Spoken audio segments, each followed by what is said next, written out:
Mayor Woodards, thank you for the introduction. I know you are officially retired, but you're forever mayor, forever my mayor. And I just want to echo Mr. Wineberry's summarization of your career and your sacrifice and your service for not only Tacoma, but the entire state of Washington. I'm grateful for your service. Thank you very much. It is a pleasure to be back with you, back with AWMB, and for folks who were here last year, was honored to be invited early in my term as the General to speak to this body a little over a year ago. And the focus at that time was what we were seeing as the beginning of the second Trump administration and the beginning of a real deliberate attack on things like DEI and diversity and so many other things that we have now seen unravel over the past year. And I told you first and foremost that what we are seeing from the president's action and from the administration have not changed Washington's laws and policies, nor our obligations to protect and serve everyone in Washington state, including communities of color. And with much attention gets drawn to Washington, D.C. in this moment, and with good reason, it is important first and foremost to reemphasize that nothing that this administration does changes a single thing in Washington state law. It does not change our focus on serving the entire population of our state. It does not change some of our strongest protections and work that we can do to advance obligations that we have to serve all communities. It does not change the Washington law against discrimination, which still prohibits discrimination against people on the basis of race, ethnicity, immigration status, gender, sexual orientation, and other protected categories. What the president does is does not impact the Attorney General's Race Equity Unit and the State Office of Equity, which continue to implement anti-racist policies at state agencies and connect communities to resources. It does not change our statutes that protect and promote hiring of minority contractors in government to correct historical disparities. It does not change the state's business resource groups like the Office of Minority and Women Business Enterprises, which continue their vital work as resources for minority-owned businesses. And my office continues to use the power that we have as the lawyers for the people of the state of Washington to ensure everyone has rights in this state, despite what we see from the administration. And I can't say the same for other parts of the country, which is why I feel so blessed and so fortunate and happy to be in this position. And every time I get a chance to speak to audiences, I want to emphasize how much damn fun it is to be Attorney General. Because we are living in a moment where communities are being attacked and where people are deliberately trying to take away our fun and our joy and our love for each other and the work that we have before us. And we know that the assault on people's rights continues from the federal government. You know how well they've abdicated the federal support and leadership for disadvantaged businesses. People of color, whether they're workers or business owners, are facing real-life consequences for the president's racist rhetoric, intimidation, and illegal defunding of equity programs across the country. Last year when I spoke, I talked about that we had filed 11 lawsuits against the administration. Now, a year later, we're at 58. Oh, wow. 58. And that has been important because each of those cases represents what we believe to be an illegal or unconstitutional action taken by the administration and actions that have immediate impacts on the people of the state of Washington. And because it always doesn't always feel like there is good news, I want to tell you that the good news is that we have won the vast majority of the cases that we have brought.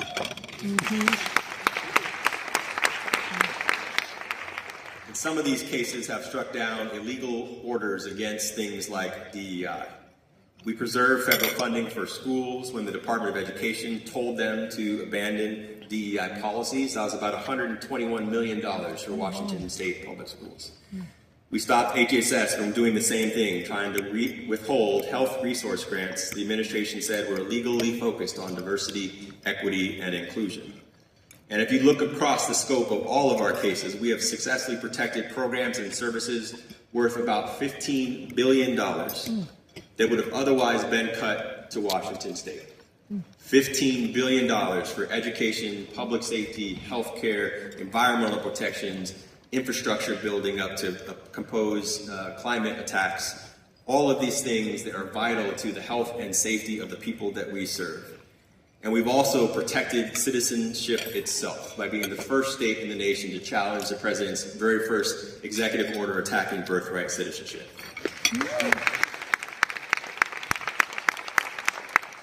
And I'm always hesitant to predict what the Supreme Court may do with the case, but we are going to win that birthright citizenship case. We have saved public health programs like mobile vaccine clinics, federally funded programs for survivors of domestic violence and sexual assault, who will be able to continue that work because we have stood up against this administration.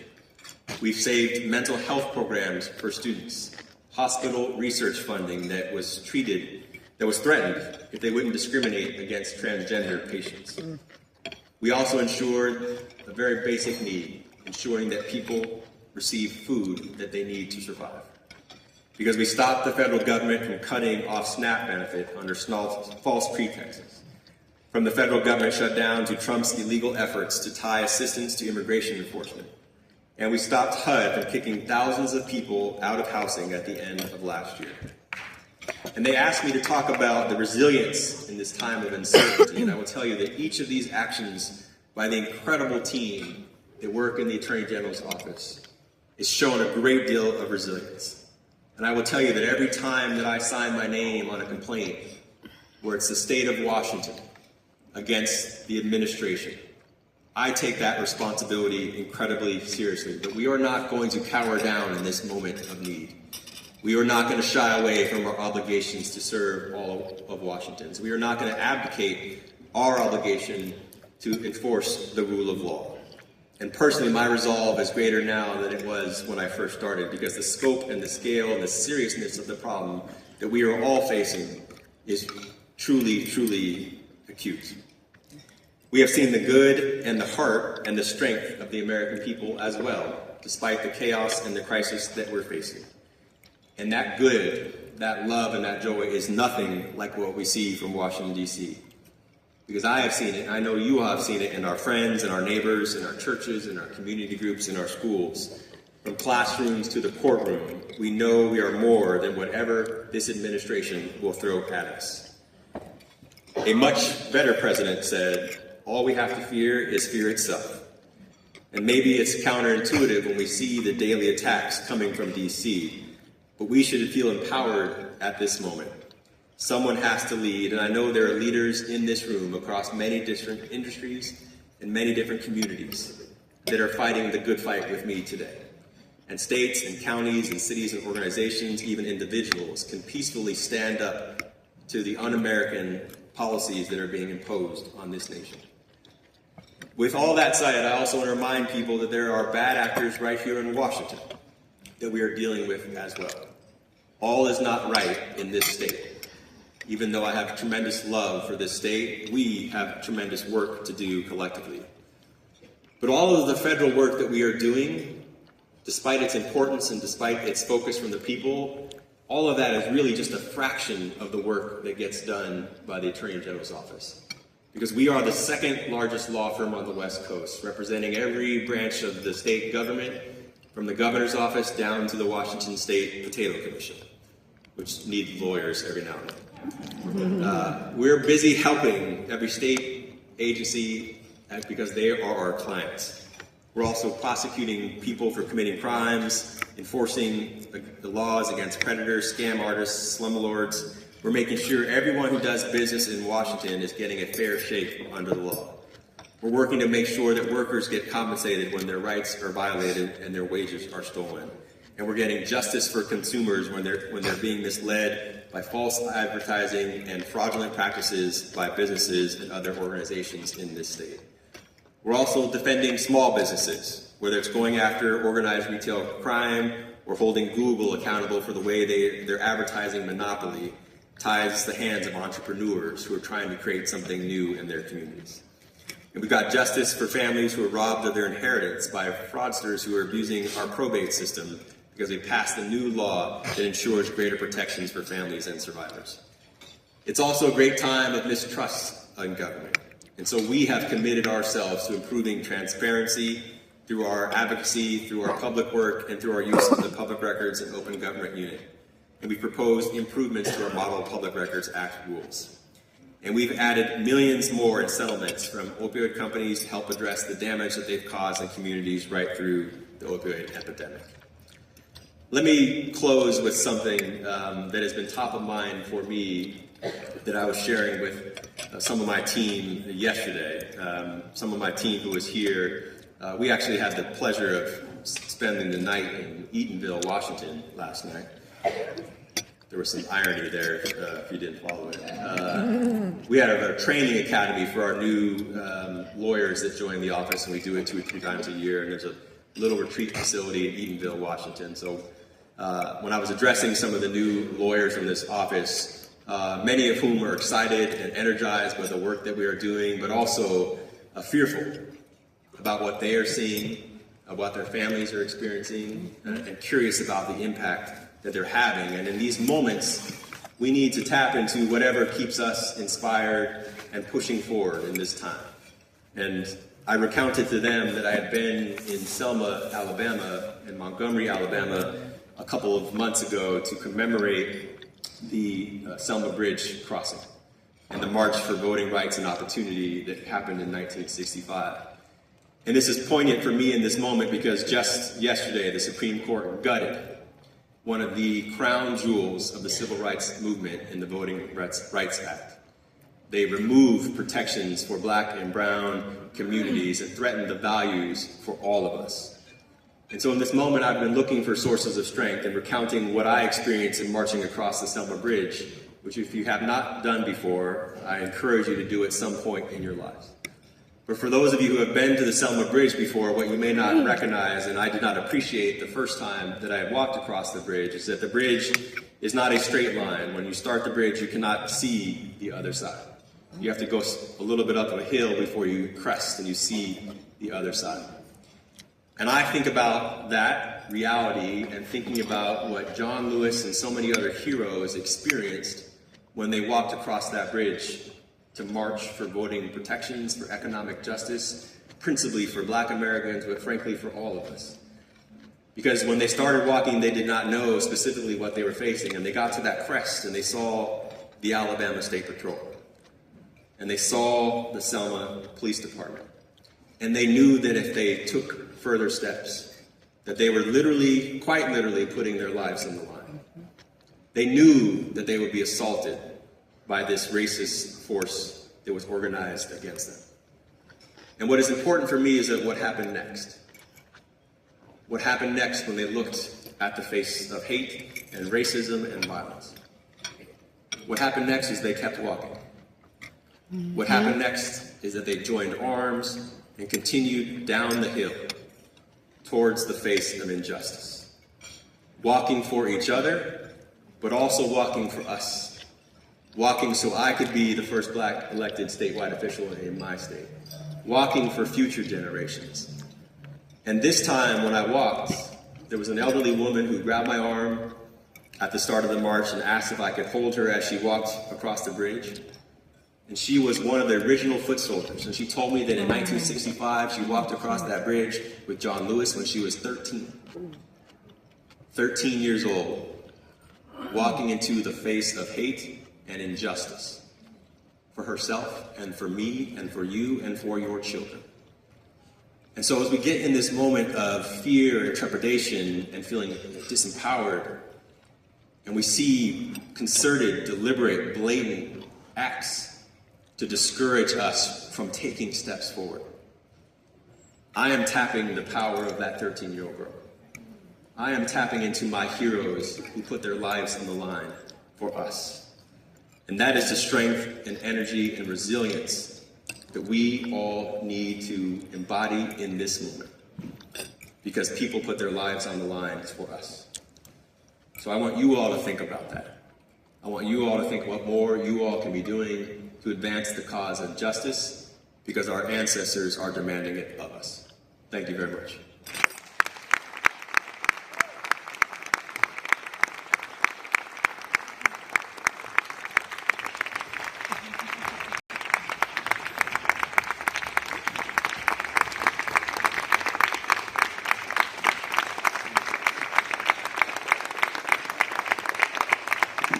Thank you.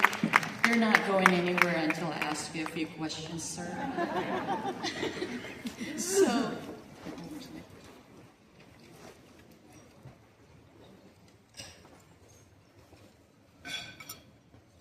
all right. Ready, Nick? Oh, okay. There's no rehearsal here, so we know from history that when we are not intentional, certain groups tend to be left out. We know some of these types of efforts being challenged by the federal government. How should Washington state agencies and programs adjust in response to evolving federal enforcement priorities around DEI, including scrutiny of grant-funded programs and employment practices? What I would say first and foremost, if you're a state agency dealing with these issues, call your lawyer. That's me. It's important that we all, as the legal representatives of the state government, are properly advising our myriad of clients on some of these issues and attacks and courting that responsibly. Because even though our state laws have not changed, there's an incredible amount of pressure on our state agencies across the board and threats to their funding and all those sorts of things. And we have been steadfast in opposing things that are illegal, things that are opposing our state sovereignty or opposing cuts that Congress has authorized, but coordinating that is very important, but we will be the best representatives for you. Hold on, sir. If federal agencies reduce or eliminate disparate impact enforcement, what tools remain available to Washington state to ensure fair access to contracting and economic opportunity? Agencies, listen up. Well, I don't want to be repetitive, but the resources that we have at the state level and the protections that we have at the state level are our best tool. And so when we see changes happening at the federal level, we need to increasingly rely on the state protections, the state statutes and regulations to provide for some of that feedback or for that pushback. Let me be also transparent that we face immense challenges in this space. In addition to the voting rights decision that we saw yesterday, we see a Supreme Court that is increasingly taking away some of the protections.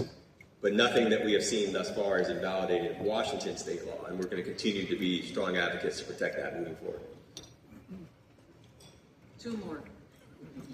What specific actions can Washington take within current legal constraints to ensure women minority business enterprise firms continue to have equitable access to public contracting opportunities?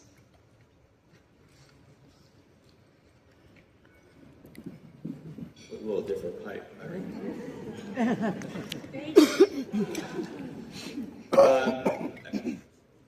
This is a somewhat complicated question because the steps and the actions that some of these organizations and businesses might be taking, they vary across the spectrum. But I think it's very important that we do our best to align your practices with existing state law and making sure that everything you're doing is in accordance with state law and state guidance. I think that's first and foremost the best protections. And let us know as an agency the sort of inquiries or threats you're getting. We don't represent businesses or nonprofit organizations, but we can help explain some of the legal landscape that we're seeing, but it really depends on the types of attacks that may be coming. Last one. What if I say no? Okay, this is the last one, I promise. Recognizing that some litigation is ongoing, can you highlight the key cases or legal priorities your office is advocating to support Washington residents and ensure fair opportunities for small and migrant-owned businesses? The one thing that I would highlight is that even though we have been super active in this space, litigating against some of these cuts. The reason that we have been particularly successful, and one of the things I'm most proud of, is that we are working in collaboration with attorneys generals all across the state. I talk to them more than I would ever imagine. Our staff are talking on a regular basis. And so we took action last year to join a multi-state case challenging some of these attacks on DEI and challenging some of the cuts that minority businesses in particular were facing. We won the first round, which is fantastic. We won at the district court opposing some of these initial cuts. The government has appealed, and so we're continuing to litigate that in the First Circuit, I believe. But we're going to continue that fight moving forward. Thank you guys again. I appreciate it.